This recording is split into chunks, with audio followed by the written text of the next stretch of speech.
আমাদের শিল্পী ভাই আজকে শিবার দাদার গান প্র্যাকটিস করতেছে।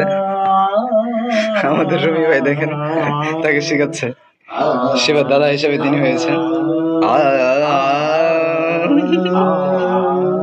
দেখ করে কেন